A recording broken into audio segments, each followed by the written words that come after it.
device, the whole system, the device, the connectivity, it manages all the things of an IoT.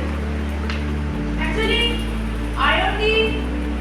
IoT platforms have many classifications, but now I am considering the case for hardware platforms. Okay, in hardware case, basically it has one microcontroller and some other things also. So we are here in this workshop. We will just use Arduino Nano hardware platforms. Okay.